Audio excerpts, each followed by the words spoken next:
Me and my husband, Mark, we decided not to have any children. We want to focus on our money, our finances, and just get ahead in life, maybe travel the world. Well, our family is telling us, since we're so financially ahead and we don't have any children to worry about, then we must pay for the annual family vacation trip, or else we're not welcome to come. I'm 29. I've been married to my husband, Mark, for 9 years. We have what people would call a fairy tale relationship. We met in the first week at university, and we've not spent much time apart ever since. We were both studying law at university, and after we graduated, we were lucky to get jobs with the same prestigious firm. We did well at university, and so it was hard work that got us where we're at now. We work for a big firm which covers every type of law that you can think of, and is based in a huge tower building in the center of town. Mark, he works in criminal law. I work in family law. You'd be surprised how often those two types of laws would just cross over. Mark's family was not happy that he chose to get into criminal work, as defense attorneys are often seen as the lowest of the low, representing the people that society sees as bad people. Mark sees it differently and says that his job is not to get guilty people off, but to make sure that laws are followed, that a person gets a fair trial, and that their sentence is suitable for their crime. He knows most of his clients are guilty, but they deserve to be represented in court. To be fair, most of our clients are rich, so it's a lot of money crime and not much violence. Although there is some. I work with divorcees and children matters, which often follow when someone is sent to prison or loses their money in a case. I represent a lot of, trophy wives, whose lives are not as they expect once the money is gone. Recently, we were both accepted as partners in the firm, which is an amazing thing for us both, as we're still fairly young to be partners in his firm. I think it helped that we're dedicated and able to do hours that some others can't do, because we don't have dependents. Well, except for Max, who's our dog, but he's happy, and a friend of ours walks him when we're working long hours. Mark and I agreed early in our marriage that we didn't want children. We had both worked so hard to get where we were, and we enjoyed the freedom that we had.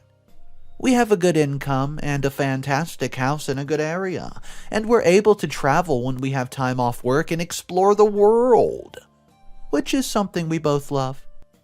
If we had children, all that would be just a thing of the past, as we have seen from family and friends who have kids. I'm not saying it's stupid to have children, as many people enjoy being parents. It's just not made for me. We're close to Mark's family, who we see pretty often. My family lives a long way from us, and so we don't see them as often as we'd like, but we try to get to see them at least once a year. My parents are like Mark and I, and they love to travel, so they're rarely home anyways, now that their kids are all grown up and have their own lives. Mark's family is more of the traditional type, and that we're expectant to be a regular family at the gatherings, and once a year there's these family holidays. We have always tried our best to make time for this, but sometimes work just gets in the way. We can't just drop everything and leave if Mark is in the middle of a trial. His grandparents are the most insistent that we attend, though, and they're also the most outspoken about the choices we made, about our careers and our lack of children. Mark has two sisters. Louise, 25, she's married to James, and they have 3 children, who are cute and all, but hey, they're hard work. Louise is always exhausted. They got married very young and had their first child soon after they got married. Mark and I wonder if the reasoning that they rushed to the wedding was that Louise was pregnant, and she was pressurized by Mark's grandparents to do the respectable thing. Helen, she's 30. Helen is Mark's older sister, and she has 2 daughters.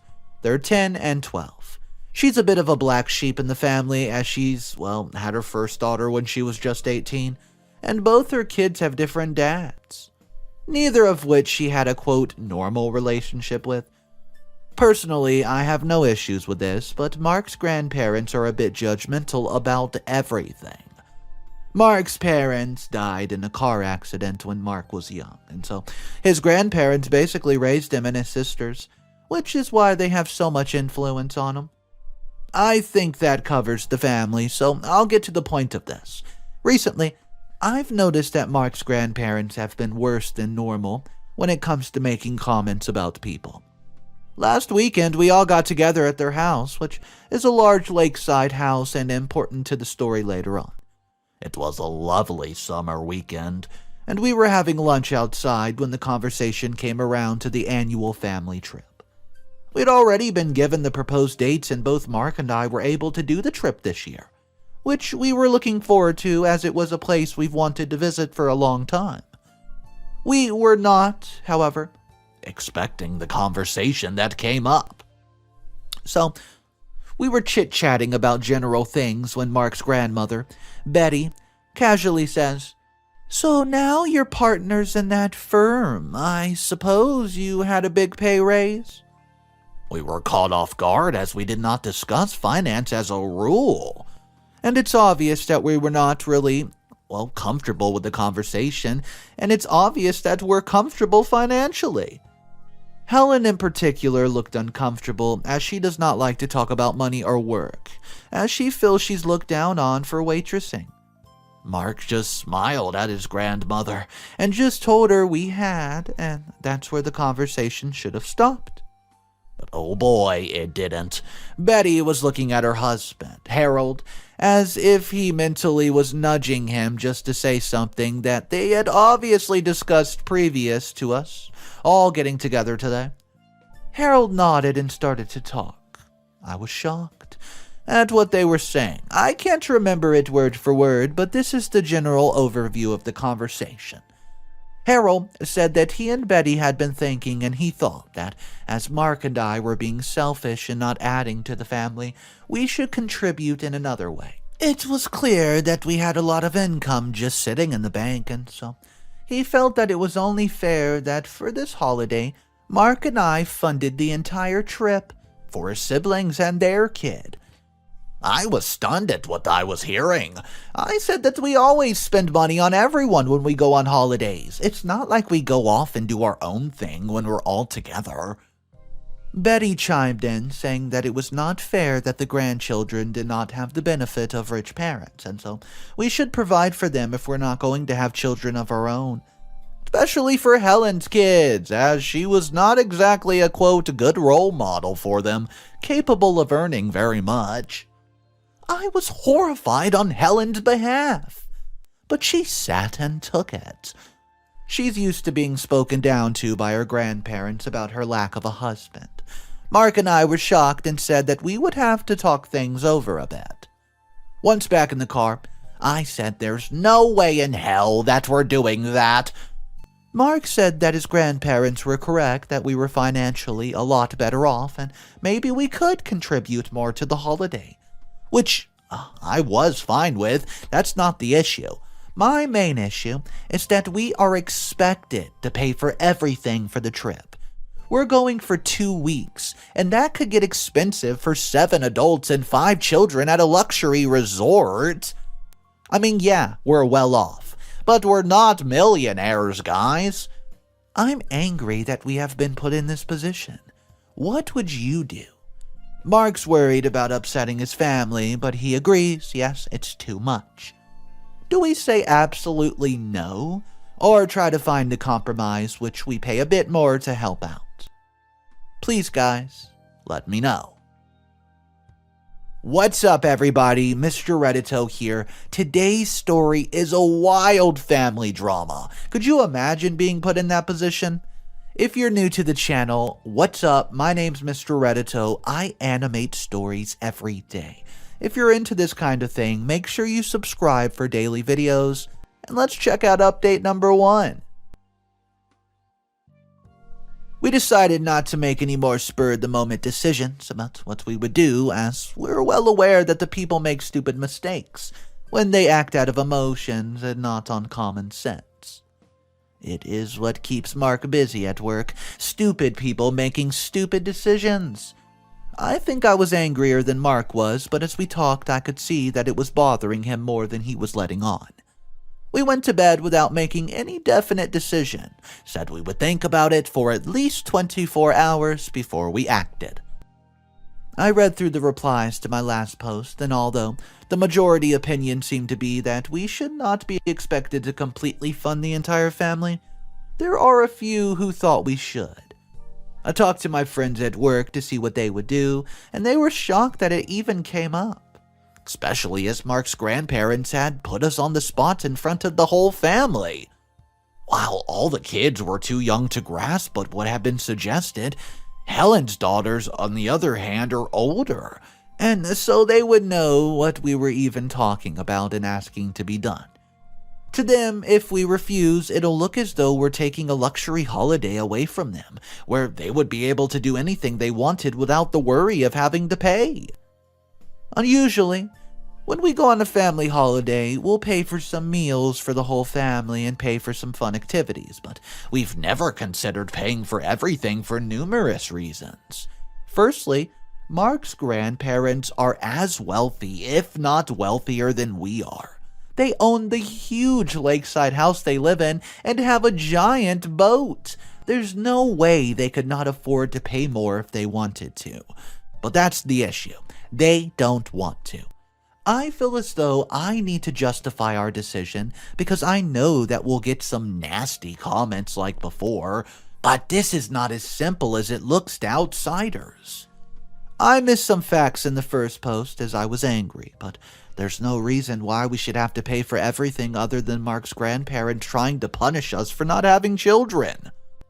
His grandparents have a weird thing about the good family name, continuing, and well, Lois's kids have their dad's surname, so even the boys will not take the family name to the next generation. Helen's kids are both girls, so in Marc's grandparents' worldview, well, we'll marry someone and take the man's name. Not that they see Helen's children's as worth carrying the name anyways, as they're born out of, quote, wedlock. If I was being a real jerk about this, I would say that Harold and Betty would have preferred that the girls did not have the family name to start with. As I said, that they're weird about it. They're really unhappy when I kept my own surname for work. It just made sense as my clients knew me by my maiden name, and Marc did not care what I did because it's just a name. Marc's grandparents were relying on Marc producing an heir, and we put a stupor to that dream. When we said that we're not having any kids, as a joke, I registered our dog Max with the family name. As you can imagine, this did not go down well with Betty and Harold. Max has a full name, including a middle name, because he's an awesome dog. As a side, his full name is Maximilian Horatio Witherington. Marc's grandparents also had a fit when they told him that we were carrying the family name for them. It was hilarious. Anyways, we decided that we would not agree to fund the whole trip because we did not appreciate being put on the spot, and also because if we did it this year, we'd be expected to do it every year. We sat down, made a detailed plan on what we were willing to contribute, which was way more than usual.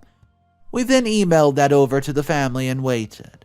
It didn't take long because we had Betty on the phone telling us we were selfish and letting the family down. She blamed most of it on me, of course, which sort of showed me that what I already had been thinking was that she's not a fan of mine. I think she blames the no children on me as well, but that was a joint decision. We told Betty that we were not prepared to be the family cash machine, and that if they were so bothered about the others struggling to pay for things, they were more than capable of paying for the trip themselves. They did, after all, have more money than we did. I was shocked at the reply, and I had to hang up the phone before I said something that I simply regretted. Betty snapped that they've done enough for Marc and his siblings, and it's time for them to, quote, pay them back. Louise and James were comfortable, but they had 3 children to think about, and Helen, in Betty's exact words, was a total failure and would never be able to contribute anything, and her kids were not even going to be included in their will, as they weren't legitimate. Therefore, it's up to Marc to pay them back, and he needed to pay for the holiday as a start. I knew that Betty and Harold had weird opinions on family traditions and names, and keeping up appearances, but to hear the hatred in Betty's voice out loud when it came to Helen and the girls absolutely shocked me to the core. I saw the color drain from Marc's face as he listened after I hung up. He excused himself from the room and went for a long walk to think about things. I was worried that he'd make a hasty decision, but all I could do was wait for him to get back. I was sure that the holiday would not be happening now, or at least Marc and I would not be going on it. What we needed to do now was dealing with the fact that we found out Marc's grandparents. We wondered how long they'd been this bitter. All I know right now is that we're not paying them back for raising Marc and his siblings, and we're sure as hell not going on any holiday with them. Update number 2. What started as a rant about my husband's grandparents expected us to pay for the family holiday, oh boy, it's grown to become a problem that's threatening to destroy the family. Once we had talked to Marc's grandparents about our offer to pay more money towards the family holiday, but of course not all of it, and had been rejected, Marc decided he needed to meet his siblings just to talk about the situation. This is where a whole new set of problems began. We asked his sister to come to our house, but not to bring their kids, as we did not think that it was a conversation that they needed to hear. Helen pointed out that she was not going to be able to leave her children, as it was the school holidays, and she had no childcare. I said to Marc to tell her it's okay. We could just put a movie on for them, and they'd hang out with Max. Helen arrived first, and the girls were happy to play with Max and hang out. I had bought a load of snacks for them just to have with the movies, and they were content. Lois and James were late, and when they arrived, they saw that Helen's kids were there, and Lois rolled her eyes and said that it figured that Helen would bring her kids, as Helen did not think the family rules applied to her.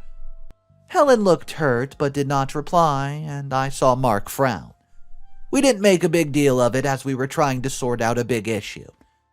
We sat and told them about the conversation that we had after we offered to pay more money towards the holiday, and how Betty and Harold had refused the offer and told us that Marc owed them for his childhood upbringing.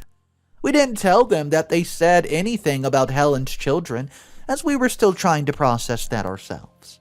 It's never been a secret that both girls have different fathers, and personally, I've never thought they were less of our nieces because of the circumstances of their birth. There was silence for a while, as Lois and Helen, they took in a lot of what we said. Lois was the first to talk, and what she said shocked us.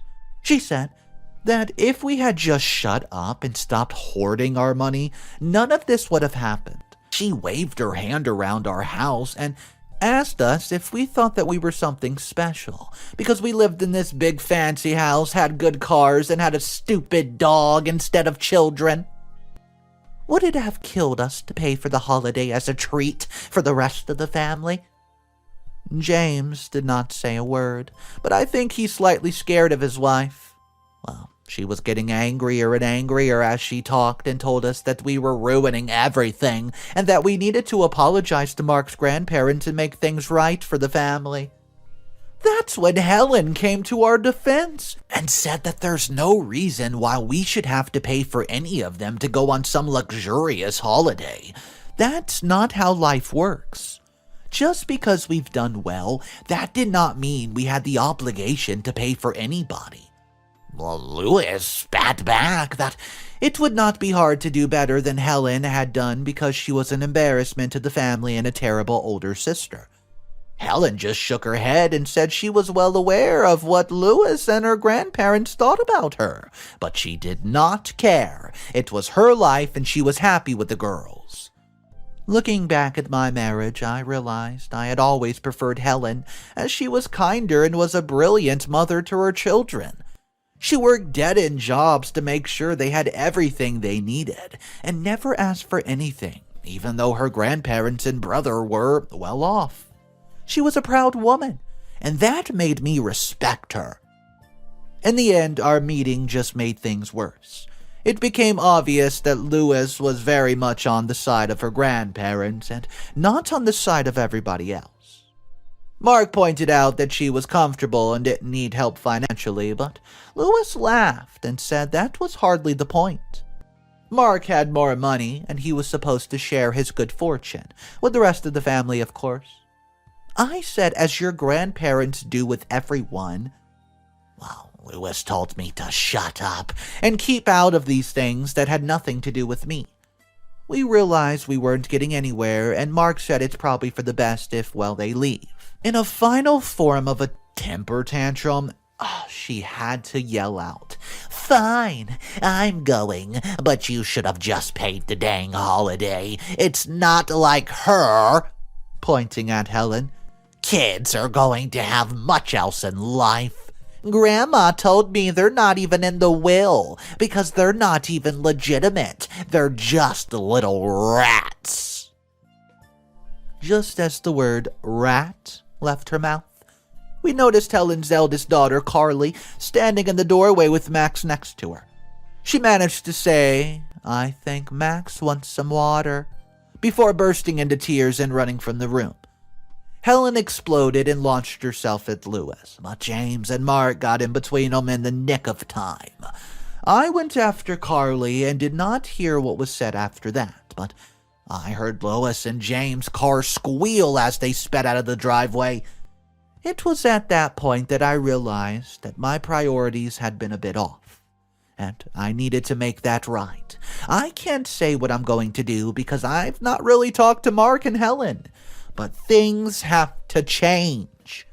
The family's toxic, and I will not be a part of it. Update number 3. So, in the end, we did pay for a holiday, but not for the people who seemed to think they deserved it. The family's been torn apart by arguing and nastiness, and I don't think there's any coming back from here, or for us as a family group. After the failed meeting at our house, Marc called his grandparents while I tried to comfort Helen and her children about the things that they heard. Once we managed to calm down Carly, we left her in Max's capable paws. A good dog hug can make a lot of things better. And went to find Marc. I could see that he was angry from the moment I walked back into the room, and I waited for him to gather his thoughts before speaking. He stood up. He hugged Helen. It was a hug that spoke wonders, so much with no words needed. In that hug, there was real love between siblings. You could feel it in the air. We decided that Helen and the girls should stay with us that evening so we could talk about things, and the girls seemed to be happy to hang out.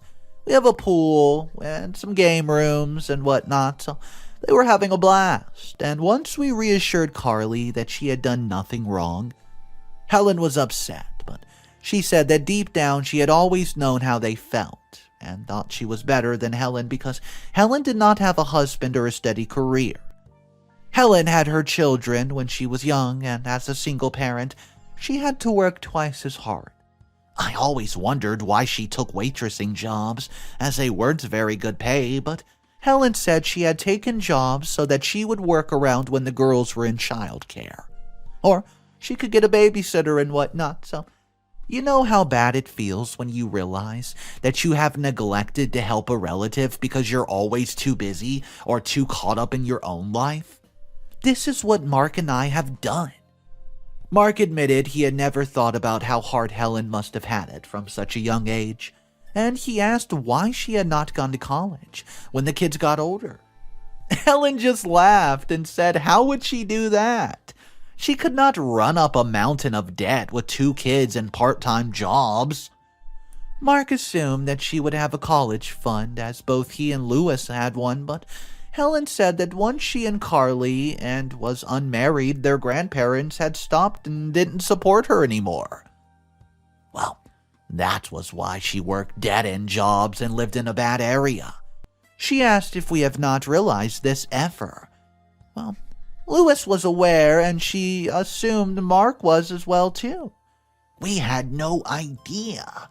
It was only when all of this kicked off about our refusal to fund the family holiday that we became aware of how dire Helen's situation actually was.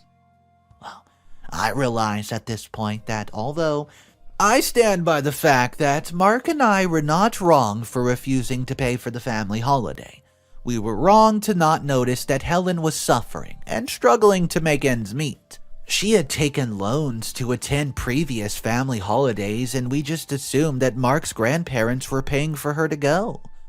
We talked all night, and by morning we realized that we had been in the wrong for a long time, and we were determined to make things right finally.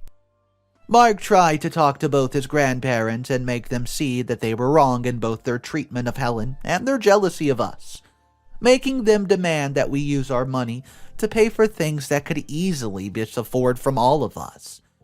We said that we would not be going on a holiday at all, and we would be forced to cut all contact with them if they did not see that they were being cruel and selfish. The outcome was sad, as they thought it would be.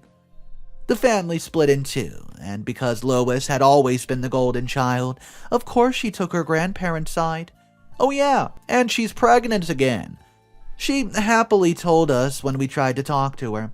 This time she's having a boy, so we're no longer needed as the child will have our family name, I guess. I'm not sure how happy James is about this, but I don't really care anymore. The thing is, by cutting us off, they thought that they won.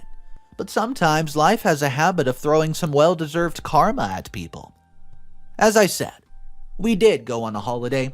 We took Helen and the girls on an all-expense trip of a lifetime, and we had a blast. Whilst we were away, we talked to Helen, and we were paying for her to go back to college and get a qualification so that she can have a better lifestyle, until she's back on her feet. We were having them live with us, and I'm looking forward to getting to know my nieces better. All this was a way for us to apologize, but then we found something out, and we're about to make life very difficult for Louise and Marc's grandparents.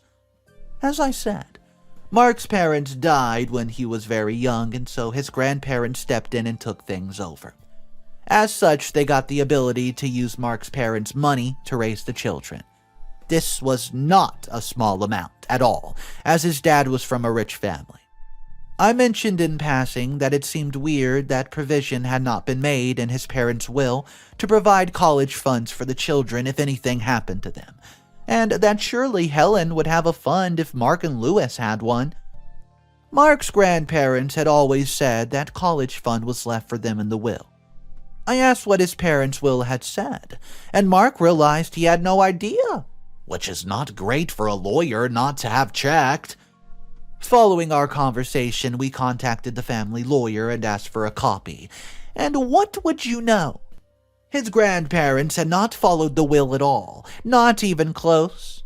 The lawyer had copies of all financial documents relating to the estate that were gathered following Marc's parents' death. It was an eye-watering amount of money. The beach house that his grandparents loved so much, it wasn't theirs. It had belonged to Marc's parents, and as the children had been so young when they died, his grandparents figured that they would never remember that little note. We looked through the will as it was read, and we realized just how badly his grandparents were about to regret making an issue of us paying for a holiday. If they had just accepted. When we said no and taken the amount that we offered towards the holiday, what happened next would have never happened. In the will, the house and the entire estate were left to the children. It was stated that they should be under the age of 18. Marc's grandparents could have the power of attorney until the eldest child, Helen, reaches adulthood, and once she did, the estate would pass to her with provisions in place for Marc and Louise for university. A fund for when they reached adulthood. and enough money that they would never have to worry again. Helen should certainly never have to work herself until she was exhausted, waiting on tables left and right. Also, the house was legally left for Helen to do as she saw fit. Marc laughed and took the will to work, and one of the partners took on the case, and we took Marc's grandparents to court for fraudulently gaining funds that were not due to them. Failing to honor a will, and although you can't put this in court documents, being an awful human being to their grandchildren. The case dragged out, as Betty and Harold did get a decent lawyer, but ours was better, and we were determined to make things right. By the end of the case, we had spent a lot of money on court fees, and there's no chance of repairing bridges between us and Marc's grandparents. The court found it in Helen's favor. We had launched the case in her name, as she was the one who had been treated the worst and lost the most. So, Louise was furious and demanded the beach house to be sold to give her a share of the profit, and she felt she was missing out on that. So we did. We put it up for sale, and then I bought it. I had my own money, and I didn't need to use any of Marc's or the inheritance, so it was a fair sale. I had a document drafted saying that Helen and her daughter had a lifetime tenancy, and it'd be signed over to Carly when she reaches the age of 21, with money to put in an account for both girls to set them up for life. Greed does not pay, and although we lost contact with Marc's grandparents and Lois, we've gained more than we lost. We took no money from the will as we didn't need it. Marc's share in trust for Carly and her sister, who has become our honorary daughters. The last thing I heard about Marc's grandparents were they were living in Lois's and James' house. They tried to appeal the result and countersue, but they realized that we had money to keep the case tied up in court for years, and it wasn't worth it. All this because they wanted us to pay for a holiday that they could easily have afforded with money that was not even theirs. I suppose the moral of the story is, don't be greedy, or karma may just come knocking. So, I would love to hear from you guys on this one. If you were in OP's position and you were married to Marc, and basically you guys were the breadwinner of the family, do you think it's right to be basically forced to pay for it, just straight up for the entire vacation? I mean, it's not like anybody even asked OP, they basically demanded it, which I think is ridiculous, but I would like to hear how you guys would handle this situation. Drop it in the comments section, let's talk about it. Thank you so much for joining in, I hope you enjoyed today's story. If you guys are new to the channel, my name's Mr. Reddito, I animate stories and narrate them every single day. If you enjoyed, you know what to do. I'll see you guys tomorrow, have a fantastic day. Peace.